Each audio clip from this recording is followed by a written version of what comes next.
السلام علیکم ورحمۃ اللہ وبرکاتہ۔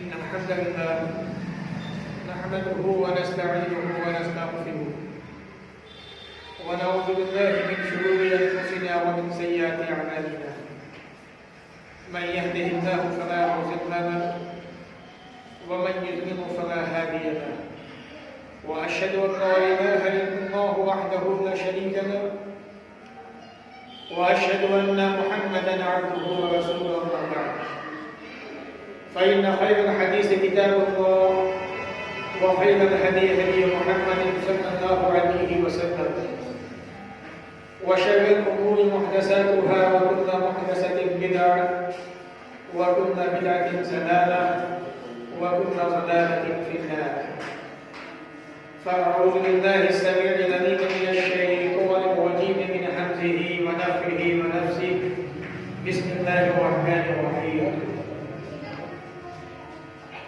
أم كنتم شهداء إذ حضر يعقوب الموت إذ قال لبنيه ما تعبدون من بعدي قالوا نعبد إلهك وإله آبائك إبراهيم وإسماعيل وإسحاق،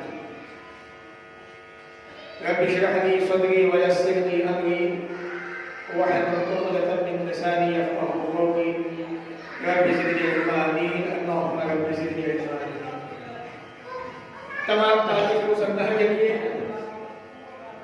جس نے یہ دنیا بنائی، جہاں بنایا، اور اس دنیا کو بنانے کے بعد اسی دنیا کے اندر انسانوں کو بسایا، اور اس دنیا کے اندر انسانوں کو بسانے کے بعد انہی انسانوں کے اندر سے اپنے نیک بندوں کو نبی بنایا، رسول بنایا، اور اس سلسلے کو آگے بڑھاتے ہوئے اللہ رب العالمین کے سب سے اخیر میں پیارے نبی جناب محمد رسول اللہ صلی اللہ علیہ وسلم کو قیامت تک آنے والے تمام انسانوں کے لیے رحمت بنا کے دیا، اور یہ اعلان کر دیا قرآن مجید کے اندر سورہ انبیاء کے اندر وَمَا أَرْسَلْنَاكَ إِلَّا رَحْمَةً لِلْعَالَمِينَ، اے نبی ہم نے آپ کو قیامت تک آنے والے تمام انسانوں کے لیے رحمت بنا کے دیا ہے۔ درود و سلام نازل و تمام نبیوں پر، خاص طور سے اللہ کے آخری نبی پیارے نبی جناب محمد رسول اللہ صلی اللہ علیہ وسلم پر اللہ وسلم وسلم وبارک علیہ۔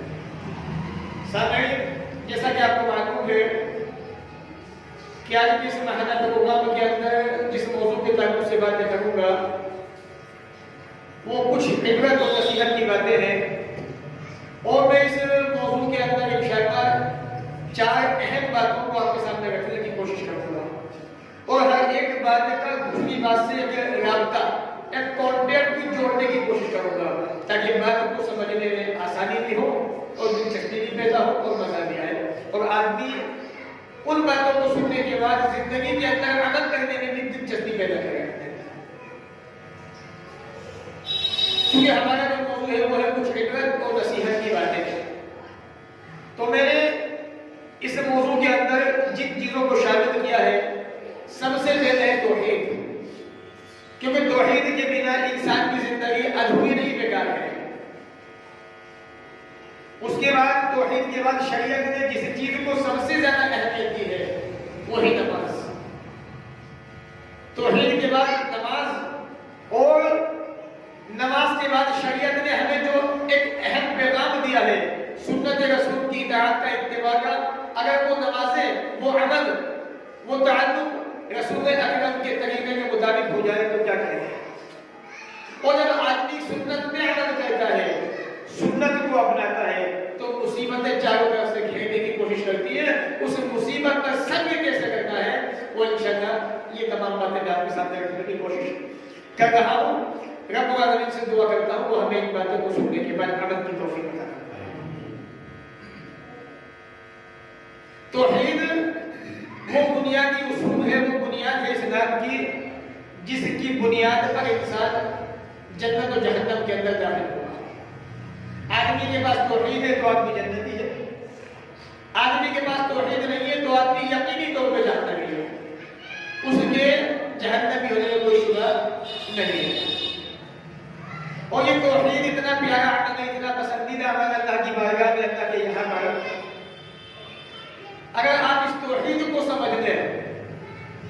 آپ نے دنیا کی ساری دولت کو اپنے اندر سمیٹ لیا، سمو لیا۔